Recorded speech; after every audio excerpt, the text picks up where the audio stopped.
லைஃப்பை சேஞ்ச் பண்ணணும்னு நினைக்கிறேன், ஆனால் சேஞ்ச் பண்ண முடியல. பிகாஸ் பாஸ்ட்ல நடந்த ஒரு விஷயம் திரும்பி எனக்கு நடக்குமோன்னு ஒரு பயம் இருக்கு. இதை பேர் பாஸ்ட் ட்ராமாஸ் அப்படின்னு சொல்லுவாங்க. ஸோ இந்த பாஸ்ட்ல நடந்த விஷயம் எனக்கு திரும்பி நடக்க போகுது அப்படிங்கிற இந்த மாதிரியான தாட் பேட்டர்ன்ஸ் வரும்போது நீங்க பண்ண வேண்டிய ஒரு விஷயம், change your perspective into a third person view அப்படிங்கிறது. தேர்ட் பர்சன் வியூல இருந்து, அதாவது நான் ஒரு மூணாவது மனுஷனா இருந்தேன்னா இப்போ அந்த இன்சிடென்ட்டை நான் எப்படி ஃபீல் பண்ணுவேன். இப்போ லெட்ஸே ஒரு பொண்ணுகிட்ட நீங்க ரிலேஷன்ஷிப்ல இருந்திருக்கீங்க, மேபி பிரேக்கப் ஆயிருக்கு, யாரோ ஒருத்தவங்க பொண்ணோ பையனோ யாருக்கோ பிரேக்கப் ஆயிருக்குன்னு வச்சுப்போம். பிரேக்கப் ஆயிருக்கு அப்படிங்கும்போது ஓகே ஃபைன், நான் அவங்க மேலதான் தப்பு, இவங்க மேலதான் தப்புன்னா வி ஜஸ்ட் பிளேம் அப்படிங்கிறது ஒரு நெகட்டிவ் எமோஷன், ரைட்? ஸோ இப்போ நீங்க எந்த அளவுக்கு இந்த ஒரு எமோஷனுக்கு பயங்கரமான ஒரு இம்பார்ட்டன்ஸ் கொடுக்குறீங்களோ அந்த அளவுக்கு அது திரும்பி உங்க லைஃப்ல ரிப்பீட்டட் பேட்டர்ன் நடந்துகிட்டே இருக்கும்.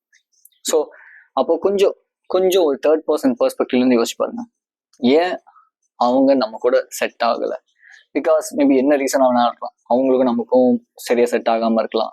அது மூலியமா நீங்க ஏதாவது ஒரு லெசன் கத்துட்டு இருக்கலாம். Like so life is full of learning lessons and implementing next time without any mistakes.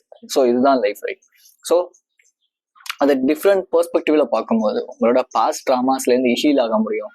Once நீங்க பாஸ்ட் ட்ராமாஸ்ல இருந்து ஹீல் ஆயிட்டீங்க அப்படின்னா மேபி நீங்க மேனிஃபெஸ்ட் பண்ணணும்னு நினைக்கிற விஷயம், இல்ல உங்களுக்கு வேணும்னு நினைக்கிற விஷயம், நீங்க ஒரு புது ஐடென்டிட்டியை சேஞ்ச் ஆகணும்னு நினைக்கிற விஷயம் எல்லாத்தையுமே உங்களால ஈஸியா அட்ராக்ட் பண்ண முடியும். when you just need to have a different perspective on your past thoughts or past beliefs, right?